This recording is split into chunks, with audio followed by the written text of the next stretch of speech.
So tonight it's my pleasure to introduce a warrior, cultural worker, singer, lawyer, Harvard.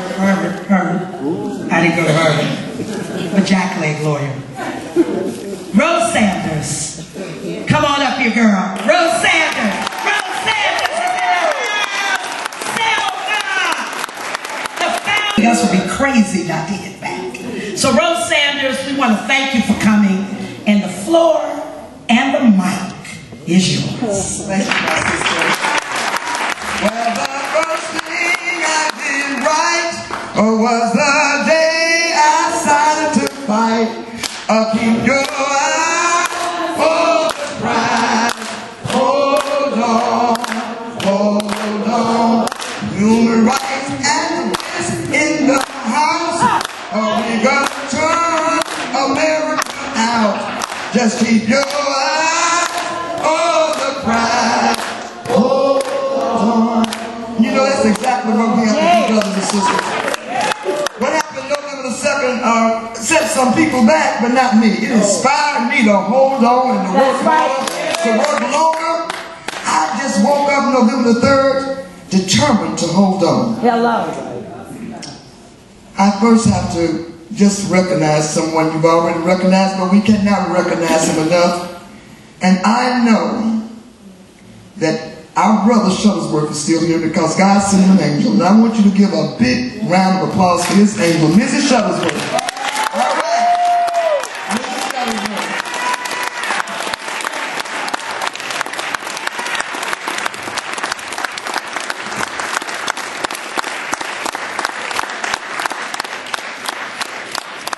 You know, it's so easy to just honor our heroes, but without their mates and their partners, they could not be here as long as they are. Amen. Last week in Selma, we funeralized a 100-year-old warrior. Wow. Annie Cooper. Oh. Annie Cooper. She is the sister, if you know about the Selma movement, when Jim Clark dared to push her down, she knocked him out. Yes. That's Annie Cooper. And because she knocked him out, he took her behind the Selma jail and beat her so bad that it gave her cancer in the mouth. They gave her 4 months to live. That was 55 years ago or less, and she only died last week. That is the power of the people. I'm supposed to talk about culture. Well, you know, Annie Cooper gives me an opportunity to talk about culture. Because culture is the root of struggle. That's right. Let me hear y'all say that. Culture is the root of struggle. Without culture, there is no identity. A people have no identity. That's right. Without what? Without culture, people have no identity. That's right. And if you don't have an identity, you don't have consciousness. That's right. And if you don't have consciousness, you don't have vision. That's right. This just came to me when I was sitting downstairs with you, Gwen. And if you don't have vision, you don't have the willingness or the need to struggle. That's right. So, culture is the root of what? Struggle. Y'all didn't hear me. I said culture is the root of what? I ain't got to 5 more minutes. Culture is the root of what? Struggle. That's why one of the worst human rights violations that have taken place in the world happened right here in America. That's right. Some of the worst cultural terrorists in the world are your fellow Americans. Because it was here in America where they took the culture away from the African and tried to destroy the Native American. When we realize that culture is the root of struggle, then we will understand that our struggle has to be what our sister started out with. Y'all give that sister a hand. She is so awesome. I love her. You understand why she sings My Country 'Tis of Thee. You will understand why she sings Something Inside of Me is so strong. Because she realized even though they did everything to cut away our culture, they couldn't go far enough. Because there's something so strong and so deep that they, even though when we came here, forced to come here in their enslavement ships, even though they made it a crime to read and to speak your language and to love your man and to love your woman and to love your God, even though they criminalized everything about our culture, even to play our drums, it was a crime. And they thought that they had cut us completely away from our culture. Because they understood even before we that culture is the root of what?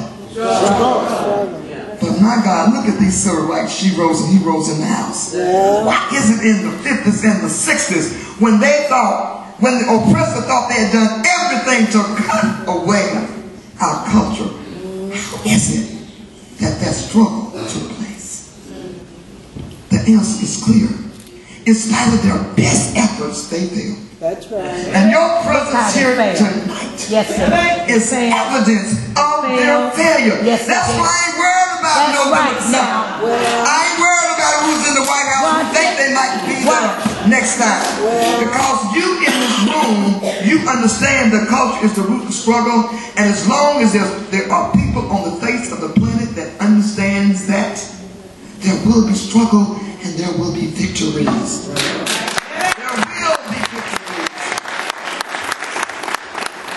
And so, I don't want to go over my time. I just want to remind us not to be weary, not to give up, not to be discouraged.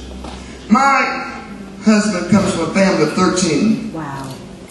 And I thought I was poor, but I was upper middle class. I didn't never miss a meal. I used to complain about having them beans, but God, them beans tasted good. When he came from a family that went by Wednesday, they were out of food. Because they lived in a 2-room house, not a 2-room bed house. But anybody that knew his mother, Old May Sanders, you would know that she understood that culture is the root of struggle. All right, because even though she had a 7th grade education, she told her children stories. She kept alive the memory. They remembered. And one thing she told them that I keep it in my spirit as if I was there, because I think my mother had the same spirit. She would bring her children close to her when there was no more food in the house. And when she didn't know if they could make it another day, she would gather all those babies around her. And she would say, don't worry, babies.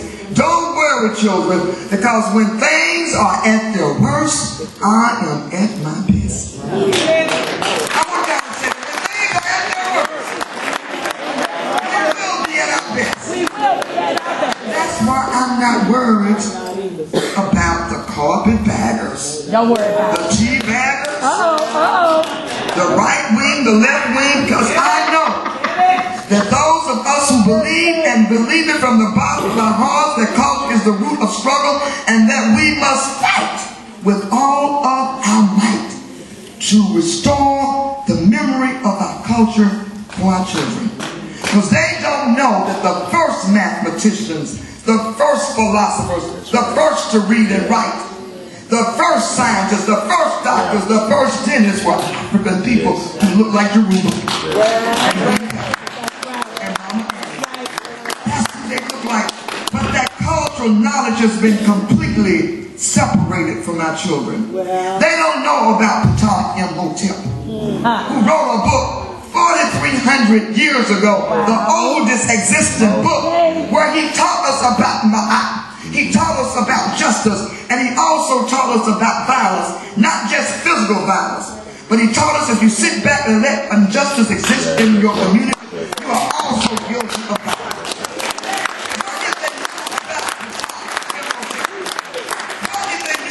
Teachers of Ptah Imhotep, do you think that our children will be filling up the jails and the crack houses? No. That's right. Why are they there? Because we have failed to have a cultural revolution. And I say to you as I end, my brothers and sisters, it is time for a cultural revolution. Yes, it is. I don't care what we're dealing with, whether it's workers' rights, voting rights, if we don't understand the value and importance of culture and cultural memory, cultural memory, our children are disconnected from their cultural memory. We must restore their memory, because the worst human rights violation that has ever taken place, in my humble opinion, is to separate us from our cultural memory. That's right. You know who said it 80 years, and he said it much better than me, Carter G. Woodson. He said the worst that we can imagine is the lynching of our brothers and sisters and the burning of their bodies just because of the color of their skin. He said that that is not the worst thing that can happen to a people. That's right. You know what Carter G. Woodson said? He said it is the mental lynching and not the physical lynching that will deprive a people of their freedom for eternity. You can get over a physical lynching. That's right. But when you mentally lynch a people and you take away their culture, you take away the greatness of their children and their grandchildren, and they will forever be at the bottom and descending until a people rise, like the people in this room, and say, no more, no more. That my major task as a human rights activist is to restore the cultural memory of our children. I retired from the practice of law and from the museum, by the way, because I see myself as I approach 66. God has allowed me to stay here this long. I was riding on this highway when Tommy Wren died, another warrior. A few weeks ago, I left his hospital bed and was nearly killed on Highway 65. I said, God, you left me here again. Wow. I couldn't believe it. I come through 2 battles of breast cancer. I keep asking God, why would you keep me here? It's not to practice law.